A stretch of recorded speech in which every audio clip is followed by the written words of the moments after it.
Trigger warning, if you're Riven main you will probably be rustled to heck. Proceed with caution. If you play League of Legends, chances are you've run into this champion called Riven, and there may come a time where you ask yourself, should I play Riven? Well then, you also need to ask yourself the following.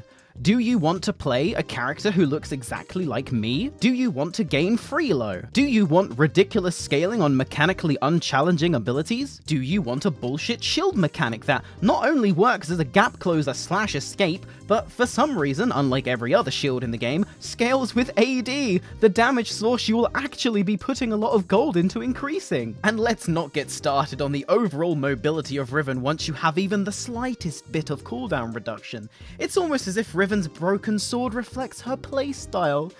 Broken? Original joke! If you answered yes to the above, chances are Riven is the champion for you, but let's go deeper. And no, not like that, this isn't Uber Danger's channel. Riven's lore states that during a big battle, she was betrayed by her ally Singed because he decided to roll up like a bad boy and cover everyone in his hot green goo, whether they were friend or foe, and don't worry guys, this definitely was not a plagiarization of the Battle of Wrathgate storyline from World of Warcraft where the Forsaken show up and cover everyone in their hot green goo. After this, she went into a state of mass depression, broke her sword, and wandered in self-imposed exile.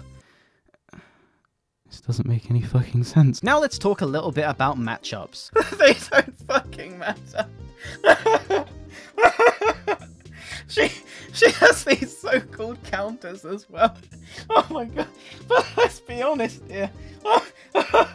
In fact, the only being capable of taking down Riven is Gromp, but that's because Gromp is actually a demigod from another realm come to take his throne on top of the League of Legends food chart. Ancient scrolls also cryptically hint towards eternal life for those brave enough to defend Gromp should anyone seek to cause him harm. The worst part about Riven is that, despite being a complete face roll champion, she's actually fun to play, leaving you with conflicted feelings of both disgust and joy when you inevitably pentakill the enemy.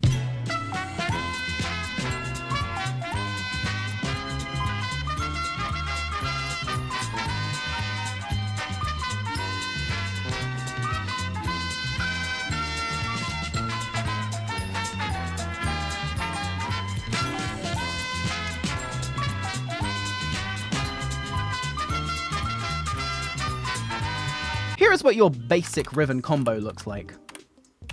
Now let's move on to intermediate.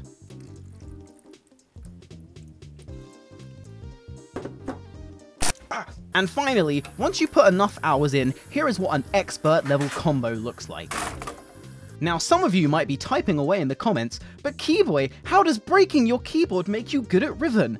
Well, to become a master at Riven, you actually don't need a keyboard. The keyboard is more like training wheels on a bike. Once you're comfortable, you can just move on to the real setup, and for those of you who are skeptical, here's a clip of professional Riven player Boxbox getting a Quadra only using a mouse.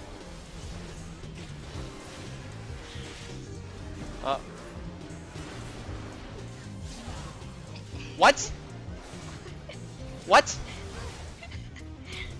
What the fuck? How am I seriously getting a quadra kill?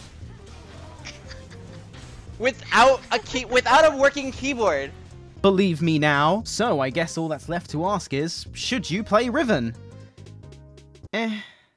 Thanks for watching. If you enjoyed, consider subscribing, and for every like I get, I will slap Uber Danger in the balls. Click on screen now to watch the follow-up video to this, should you play Lux? And remember, if it's too good to be true, you're probably playing Riven.